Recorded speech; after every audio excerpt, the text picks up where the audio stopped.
Баршалықтарыңа сәлем. Аты жөнім Дінмұхамед Жігерболат. Бүгін мен қазақ хандығының құрылуы мен қазақ мемлекеттігінің қалыптасуы туралы айтып беремін. Бұл тақырып халқымыздың мыңдаған жылдық тарихындағы ең маңызды белестердің бірі. Ал енді бірінші тақырып бізде қазақ хандығының құрылуының алғы шарттары. Қазақ хандығының құрылуы кездейсоқ жағдай емес, себебі ол ежелгі дәуірден бастау алған мемлекеттік дәстүрдің заңды жалғасы болған. Қазақстан жерінде адамзат өте ерте замандардан бері өмір сүрген, ал біздің мемлекетіміздің түп-тамыры тереңде жатыр. Сақтар, үйсіндер, қаңлылар, ғұндар, түркілер секілді ежелгі тайпалар және де Алтын Орда сияқты ұлы мемлекеттер қазақ жерінде өмір сүріп, кейінгі хандықтың саяси мәдени негізін қалаған.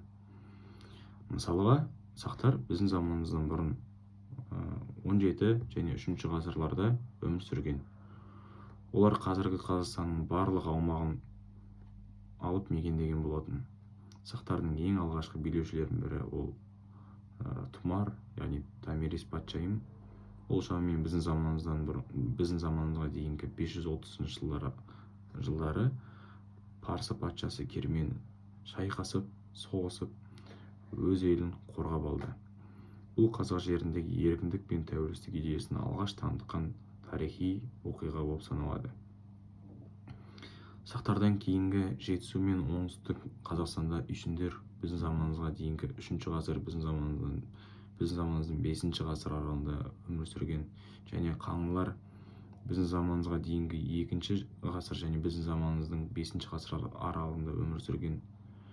Үйсін мемлекетінің астанасы Чигу қаласы, ал қаңлылардың астанасы Битянь қаласы болып саналған. Олар Қытаймен елшілік қатынас орнатқан болатын, дипломатиялық қатынас орнатқан болатын. Және де егін шаруашылығы, мал шаруашылығы секілді шаруашылық түрлерімен айналысқан болатын. Яғни осы жағдайлар Қазақстан жеріндегі, қазақ жеріндегі мемлекеттік басқару мен сыртқы саясат дәстүрінің және де алғашқы шаруашылық түрлерінің алғашқы қалыптасу дәстүрі болып саналады. Ал 6 ғасырда, яғни 552 жылы түркі тайпалары бірігіп, Бұлмұң қағанның басшылығымен түрік қағанатын құрған. Бұл мемлекет Еуразияның ұлан ғасыр даласын қамтыған, Алтайдан Қара теңізге дейін созылған. Түркілер өздерінің руникалық жазуын, мемлекеттік басқару жүйесін қалыптастырған болатын. Бұл дәуірде ел ұғымы мен көк тәңір идеясы ерекше мәнге ие болды. Жужандармен қарсы шайқаста мысалға жеңіске жеткен үшін Бұлмұң қағанға ел хан атағы берілген болатын. Және де көк тәңірге табынғандары сол заманнан бері түркілердің қазақ жеріндегі алғашқы мекендеген адамдарының алғашқы ырым наным сенімдерінің бір алғашарты белгілері айқындалған болатын. 7 ғасырда қағанат, түркі қағанаты екіге бөлінген болатын. Батыс және шығыс түрік қағанаты болып.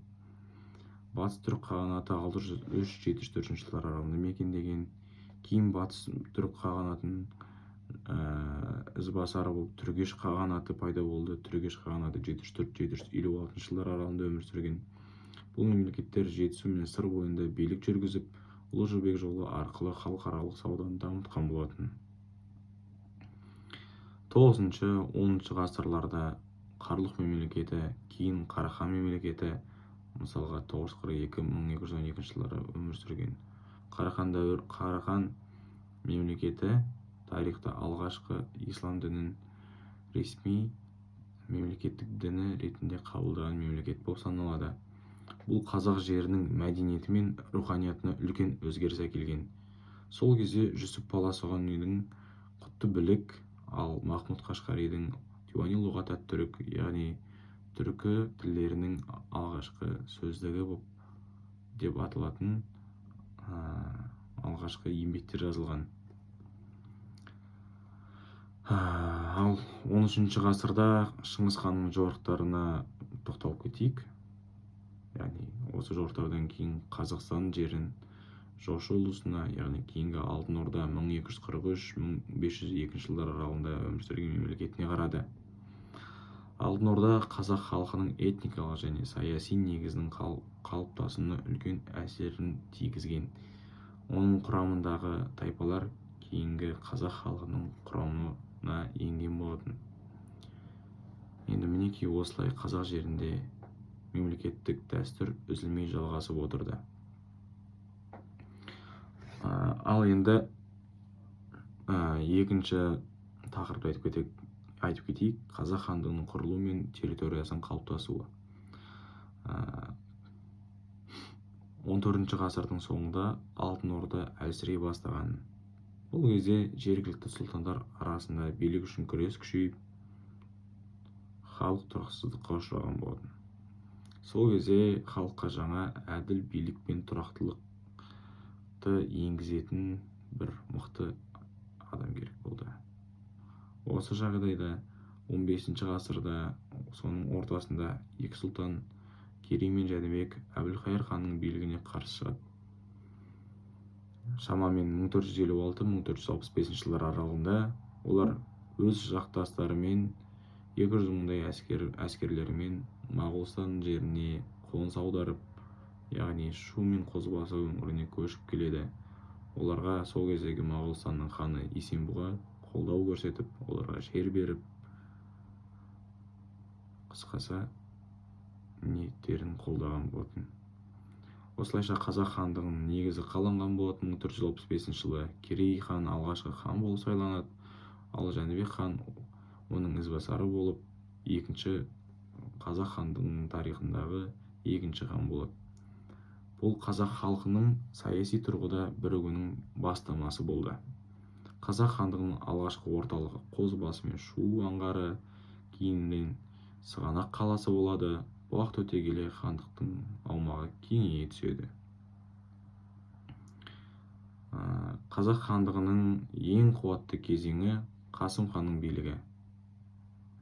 1511-1518 жылдар аралығында билік еткен. Ол мемлекеттің шекарасын әлдеқайда кеңейтіп, заңдар жүйесінде енгізген. Қасым ханның тұсында қазақ халқының саны, қазақтарымыздың саны тұңғыш рет 1 миллионға жеткен болатын. Ал оның билігі кезінде елдің беделі көрші мемлекеттерге тарады. Тіпті сол кездегі Мәскеу қаласына да Қасым ханның аты шулаған болатын. Қасым ханның Қасқа жолы атты заңдар жинағы да шыққан. Яғни ол ел арасындағы тәртіп пен әділдікті орнатты. Кейін Хақназар хан 1538-1580 жылдар аралығында билік етті. Және де Тәуекел хан 82-1598 жылдар аралығында билік еткен. Бұл хандардың тұсында елдің бірлігі сақталған. Ал Есім хан 1598-1628 жылдар аралығында өмір сүрген, билік еткен. Және де ол да Есім ханның ескі жолы деген өзінің заңдар жинағын, заңдар жүйесін енгізген болатын. 17-18 ғасырлар аралығында қазақ хандығы Тәуке ханның, яғни Тәуке ханның 1680-1718 жылдары билік еткен кезінде саяси және құқықтық тұрғыдан күшейген болатын. Ол да өзінің 7 жарғы деп аталатын заңдар жинағын қабылдап, ел ішіндегі бірлікті сақтап, тәртібін нығайтқан болатын. Бірақ 18 ғасырда қазақ халқы жоңғар шапқыншылығына тап болып, 1723 жылы Нақтабан шұбырынды Алқакөл сұлама деп аталатын оқиға тарих сахнасында мәңгіге сақталған болатын.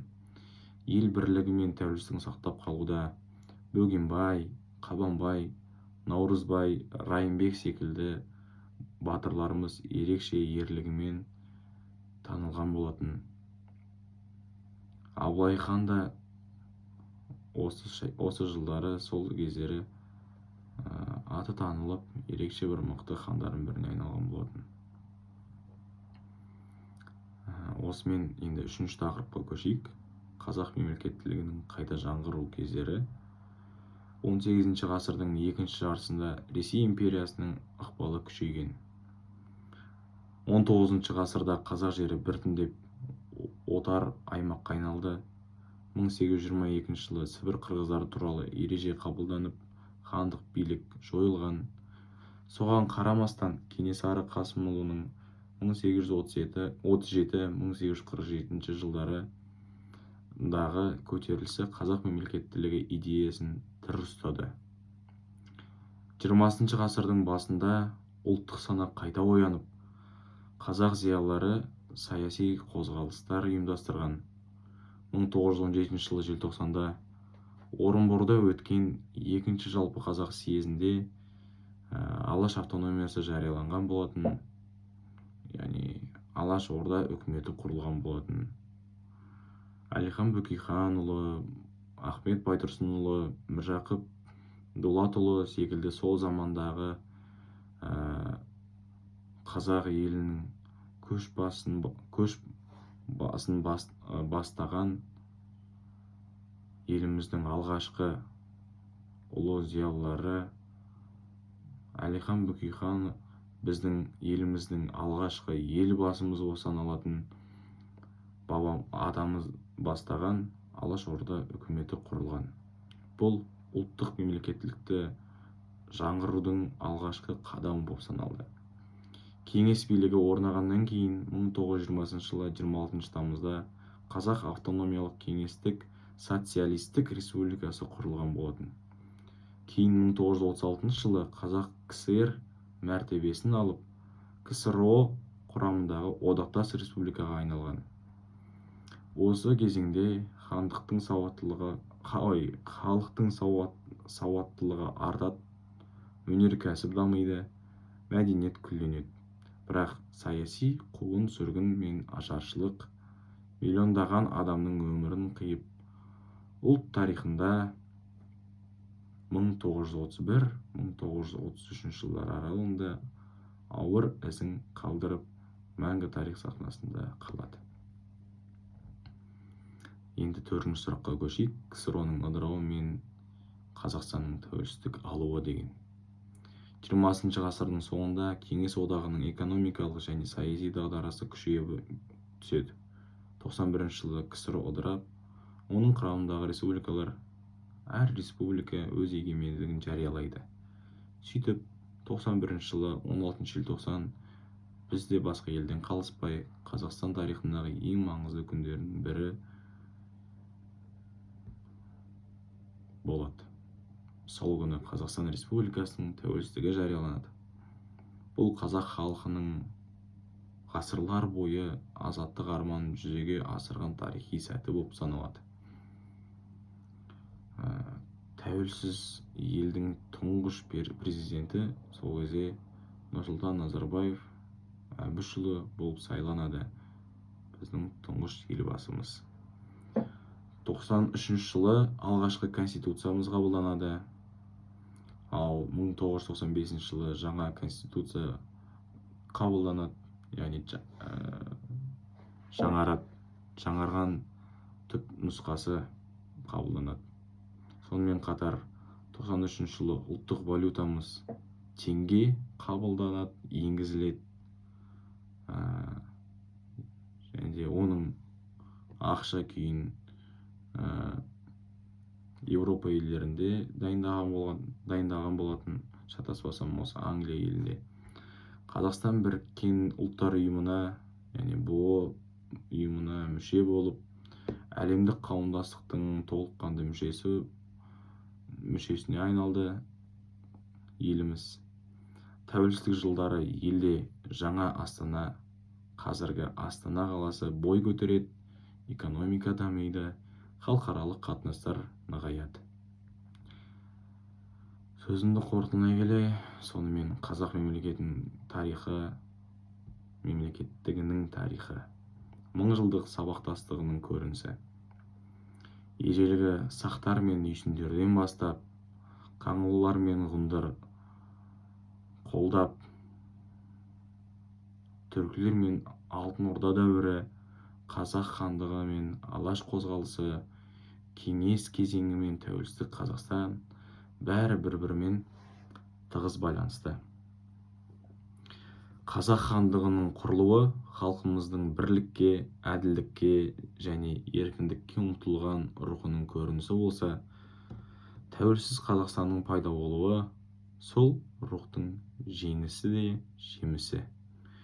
Бүгінгі Қазақстан көне мемлекеттілік дәстүрін сақтап, оны жаңа заманда жалғастырып отырған тәуелсіз егемен ел. Назарларыңызға рахмет. Келесі кездескенше қош сау болыңыздар.